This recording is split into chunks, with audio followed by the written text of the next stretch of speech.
Tap House, Logan Square, heart of Philadelphia, city of champions. Holy smokes! You cannot get better than that. You just cannot get better than that. A come from behind 10th inning win by your Philadelphia Phillies. Don't count them out. You're right, Kyle Tucker. You're not going to win it in 4. Kyle Tucker, you're not going to get it out of the way early. In fact, you might be gone at 4 the way it stands right now. Phillies 6, Astros 5. Final in 10 in Game 1 of the World Series. What a win. Ricky Bottalico, Ben Davis, Ruben Amaro Jr., and it was Heart Attack City. I mean, I don't care what it was. David Robertson, whomever was pitching, Sir Anthony Dominguez. We sat there with all of you thinking, how is this thing going to end? By the way, Postgame Live on the air presented by our friends at Cure Auto Insurance. Ricky Bo, what a win. Yeah, a win is a win at this point. That thing was a mess from the get-go to get down 5 runs early. Aaron Nola was just non-existent in this game. Verlander, same thing after he got a 5-0 lead. You got to love one thing. This team has not quit all season long. They have been there through thick and thin because there was both in this game. And then for JT to hit that ball out of the ballpark. And, I mean, even to the bitter end, if you really want to go there, with Robertson in that 9th inning, that was a tiptoe through those tulips, I will tell you that much, and that was not cute. It was not pretty. I got to go check my ticker now. There's a lot going on here. I think it's still there. Benny, thoughts on this one where they fall behind 5-0, tie it up.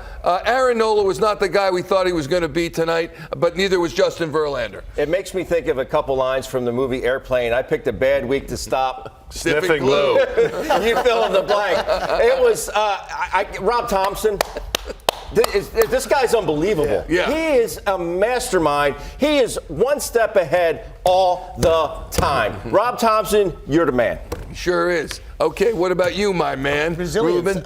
What I love about this ball club is that they are as resilient a ball club as for Aaron Nola to come out and not pitch very well and to get behind 5-0 against probably the one of the Hall of Fame pitchers who is pitching in this league right now, and Justin Verlander, who obviously struggles very much in the World Series. For them to get behind 5-0 against him and to battle back to fight, scratch, claw, do whatever they possibly can to get this game won is just a testament to the ball club, testament to the manager, and the feel and the mojo that's still rolling in that clubhouse right now. It sure is. It was an amazing win. Let's go to Houston, where moments ago our John Clark caught up with Alec Bohm, who had a 2-run double tonight. Wow, a lot of nervous moments, Alec Bohm. Philadelphia, they were nervous. What was it like for you in your first World Series game in those tight moments? A lot of fun. A lot of fun. We get down early, but what else did you expect? We're going to fight. What were you anticipating when you came up for your at-bat, first pitch? Just looking for something over the plate. He throws a lot of strikes, and not trying to do too much. Just trying to stay up the middle with something, and I got a curveball over the plate. You guys were down 5-0 with 2 outs in the 4th. It's the biggest comeback in Phillies playoff history. I saw Rob Thomson go up and down the dugout, maybe some fist bumps. What were you saying to each other? We've been here before, we get down 5-0, we're not worried. Sure, it doesn't look good on the scoreboard, but there's no panic. We've got a lot of baseball left to play, and, we were able to do it tonight. Everybody's been talking about the Astros bullpen. How about the Phillies bullpen, what they did tonight? Yeah, it's going to be a lot of good pitching in this series. It's not going to surprise anybody, but, both sides, a lot of good arms, but our guys picked us up today. Knowles battled, gave us as much as he could, and it was huge. And then everybody came in and did their job. It was great. You guys have taken Game 1 on the road in each and every series of these playoffs. How huge is it to set the tone in these series? It's huge. 1-0 is a lot better than 0-1, right? But, to be able to come in and get one on the road and have a chance to go 2-0 going home, that's big. You're incredibly calm right now. I'm impressed. Hey, it's baseball, man. Can't be too big. It's same game as it was in the regular season, but obviously there's a lot more on the line for sure. Final question for you. When that ball left JT Realmuto's bat, did you think it was going out? The way he was running at the wall, I didn't know, and we saw him jump. Thought he might have had a chance at it, but landed in the seats. Unbelievable comeback. Thanks for your time. Appreciate you. Appreciate you. Thank you, Al. Back to you. Thank you, Johnny Clark. Alec Bohm, ice water running through his veins. You could tell him his hair's on fire. He just calmly asked for an extinguisher. Can you have an extinguisher? It's unbelievable. Heck of a win. Overcame a 5-0 deficit after the third inning. Teams with 5 or more run leads had a 589-18 record in MLB postseason history before tonight. So they won 97% of their games. 10-2 record in the 2022 postseason, your Philadelphia Phillies. 4-0 record in Game 1s this postseason. In fact, they have the best road Game 1 record in Major League Baseball postseason history. How about that? Astros' first loss since October 3rd to your Philadelphia Phillies. That was a 3-0 loss with Aaron Nola pitching. We'll get to Aaron Nola, but when you look at this, and Rob Thomson started that speech on the 3rd saying 13 more, or it was one of the points he made, 3 more. How come we don't have the magic number up there? Well, I don't want to jinx it. Where's the magic number? We had it for all of September. We'll get a magic number for you. Also, 65-4 were the Astros when they score 5 or more runs. Make that 65-5 right there. Michael, championship teams, they win by scoring runs with 2 outs, and this is something that the Phillies have been doing consistently. They get down 5 runs, they come into that 1/4 inning, and they get a couple of outs. They got a base runner on, base hit, and they keep rolling through it. And it is those teams that get the big 2-out knock and the 2-out RBIs that win championships. If you can make the pitches, obviously, you got to get enough outs. You got to get 27 outs, or in this case, 30 outs. To me, that 2-out hit and that 2-out RBI, that crushes another team, and they continue to do it. I'm so impressed with how calm they are. And, we talked about it with Alec Bohm. I mean, a lot of these guys are like that. It's almost like they're flatlining out there, but that's serving them well, because when they get to the plate or they have to make a pitch, they're getting it done. Is that how they're built, or are they suppressing it? Seriously, I think there's some they're suppressing it a little bit. I'm sure certain guys are, but I think Alec Bohm grew up a lot here this year. I mean, think about what he went through early on in the season. That was step 1 for him, but then he was accepted by the Philadelphia fans the next day after that disaster on the field. He was accepted in Philadelphia, and I think that made things a lot easier for him from that day on. I mean, his gameplay has gotten 10 times better since that point in the season. So I just think maybe for him is like, I can't. What could go wrong for him right now that's any worse than what went wrong that night? You don't know if Bohm's going to make that play, but Bohm's been pretty good as of late. I'm not bad-mouthing anybody on this team. Who am I? They're 3 wins away from winning a World Series right now. One thing I do like about this ball game is the fact that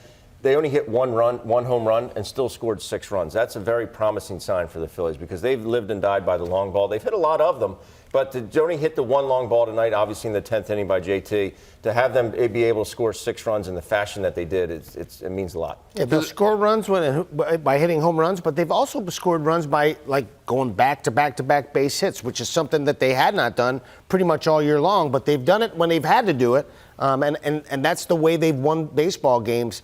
They've done it in a variety of ways. It's been a heck of a run for them so far. As you well know, this franchise has at times fielded uninspiring, kind of boring type of baseball teams. This has been anything but this season. They have been exciting, whether it's via the long ball, whether it's via Sir Anthony Dominguez closing something down, or doubles are us, which is the way they score runs and get on base. They've been fantastic. Let's go to the clubhouse in Houston and hear from David Robertson, who gets the save tonight. I didn't know if it was going to be me or not, but I knew I was going to be in that game at some point if we didn't score another run. Yeah. When it's 5-0, is the talk in the bullpen that is the belief system still strong that you're going to win this game? Oh yeah. I mean, there's never a doubt with this club. I mean, we can come back from anything. We've had a tough start against the Padres in the first inning where we were down 4-0 and managed to rally back and win that game. This team's resilient. They don't stop fighting for every run we get.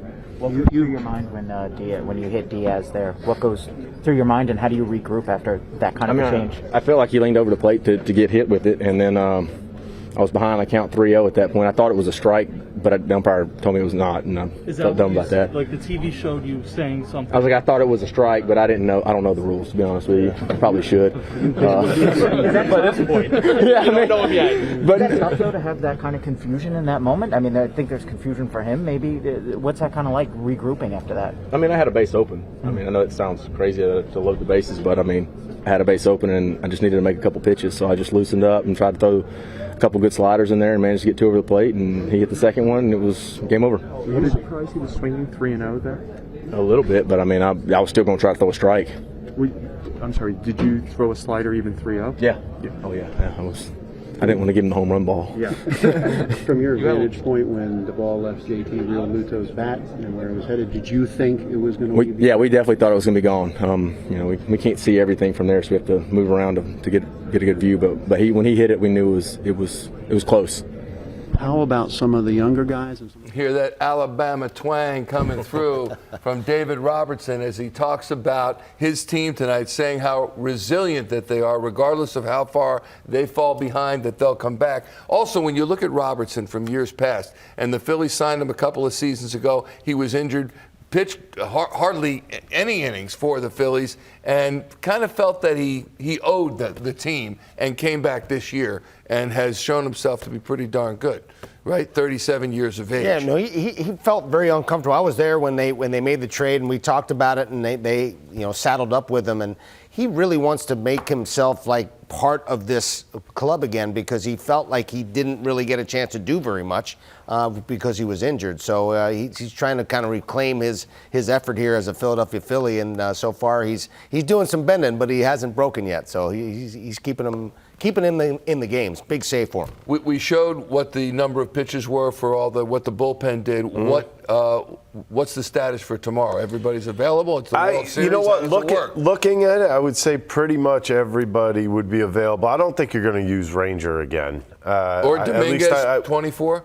I think Dominguez. I still would be able to use him for an inning maybe later on. Robertson, 25. I'm sorry. It's a World Series. You have a day off on Thursday, so suck it up, sit in the bullpen, and get ready to pitch. Okay. It's got to be the bottom line. You don't have time to say, well, I'm going to give you a couple days off here, and we'll work on that. No. That's a bunch of crap. Get in there, get ready to pitch, and take the ball and go. Win one for the Gipper. We're going to fight. Win one for you. Win one for Philadelphia. That's right. 3 more to go. Let's hear from Kyle Schwarber in the clubhouse. Nick's always been a hard worker out there in the outfield. He always wants to get better at his craft.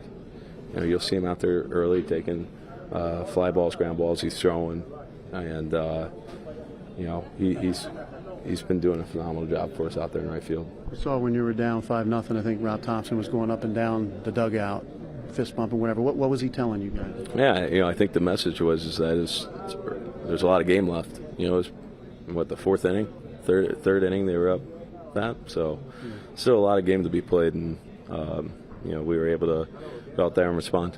How big was Nick's at bat with the 2 outs that leads to Alec having a chance? Exactly, massive. For him to get that single drive in race, and then Bohm too. Wow. So 2 great at bats. Obviously JT had with this day as well. But I felt like our at bats were really good throughout this day. Facing some really good pitching. When the ball left JT's bat, and you thought it was gone? Yeah. Oh yeah.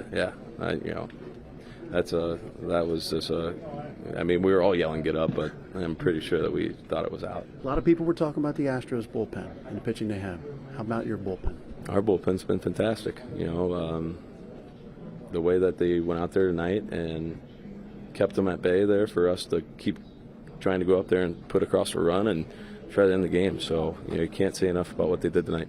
Ben keeps talking about how he's pulled all the strings. You can't doubt a decision he makes. How does he do it? Here's Rob Thomson, clubhouse. Rob, what went into the decision to use Ranger Suarez out of the bullpen today, and will he be available to possibly start Game 3?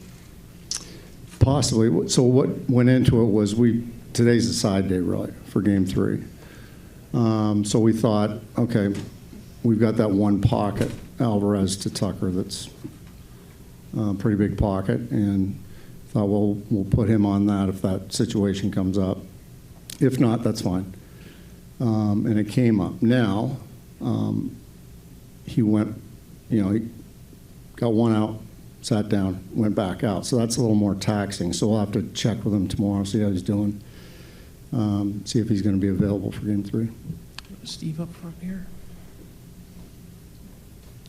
Congratulations, Rob. Thank you. First, can I ask you what your first managerial World Series experience was like? What was it like for you? Well, we won, so it was great. But no, it was great. It was exciting, and it was a great game. I thought JT had big at bats. Our bullpen was fantastic, and all in all, it was a great game and a great come from behind victory. And it just showed, the resilience of the club again, and how tough they are, and they just never quit. And can you talk about what the mood is? I mean, you guys have come back before, so 5-0 leads are not impossible to overcome. It is a bit unusual in the World Series, though, obviously. What were your thoughts when it just wasn't working early on, it seemed? I think once we scored the 3, you were kind of feeling it, like, okay, we got back in this thing, now the momentum's changed. And that's really why I went to Alvarado in the 5th inning, which I haven't done all year. Because I thought that the momentum change there was so important to keep that momentum, get through those guys, and we'll figure out the rest later. And he was fantastic, and he'd be more than available tomorrow. Boy. Six pitches for Jose Alvarado. There's Tom McCarthy outside the clubhouse at Minute Maid Park. Tommy, thanks for joining us. Just to pick up on what we've been discussing throughout the program, how does he do it? What does he know that we don't know about this team, his players, and how does he combine the analytics with the gut instincts that propels his team to victory? Really good question, Michael, because I think he's totally changed the way he's kind of managed this team once the postseason began, and I think it's been incredible. I mean, think about all the buttons that he's been able to push and how right they've been. I think we all owe a debt of gratitude to everybody that presented him with the opportunity to be in a dugout during the postseason, most notably Joe Torre, because he just continues to be unflappable. They have a plan. I mean, this is an unbelievable game plan between Rob, between Caleb Cotham, between Dave Lundquist, between Brian Kaplan, about what potentially can work and what potentially will not work. And they have these matchups, and they're riding these matchups. It's pretty incredible. People talk about, managers, can they win or lose a game? I think we have seen clearly that he can win games for his team. Tom, talk a little bit about this offense and how they just did not quit. I mean, they were down 5-0 in this game. It would have been easy to pack it in, but no. No, it's funny, Ricky. You look at this team and you look at the statistics. Over the course of the postseason, when a team has a 5-run lead, there's a statistic floating out there. It's like 589 and 19. I mean, that's pretty incredible that they were able to overcome a 5-run deficit. I do think that they have continued to ride what they've talked about, that they're relaxed, that they're never out of it. I mean, LA even said when we were on the radio today, he goes, there's plenty of time left. And I don't know how you guys felt. You guys know this better than I do. I thought that Verlander left pitches out over the plate in the first 3 innings that they had opportunities to go after. So I was optimistic that they were going to get to him at some point. I don't know if I thought they would get to him the way they did, but I thought they could get to him the way he was pitching the first couple innings. We did mention that, Tom. How big is it? I mentioned earlier the fact that they were able to score 6 runs with only 1 home run. It's really been their MO all postseason. It's hitting a lot of home runs, but that's a good sign for the Phils. I absolutely agree with that. Although, Benny, I thought that JT's ball, the double, I thought that was going out of the ballpark once it left the bat. I mean, he crushed that ball to left center field. You look at what they did in the previous series. I think it was 60% of their runs were scored on home runs. But in the wild card, they hit just the 1 home run, the Harper home run. So they have been able to do it without it this year. I'd love to see them have it more as this series goes on. But I think it's tremendous that they're able to put these at-bats together and are able to score the runs without the long ball all the time. Tom McCarthy, we thank you as always, my friend, and we'll look forward to talking to you tomorrow from Houston as the Phillies look to make it 2-0 in the World Series. How about that? Amazing. All right, Tommy. Home field advantage, baby. Home field advantage. They got it right now. It's super. Hope they can keep it.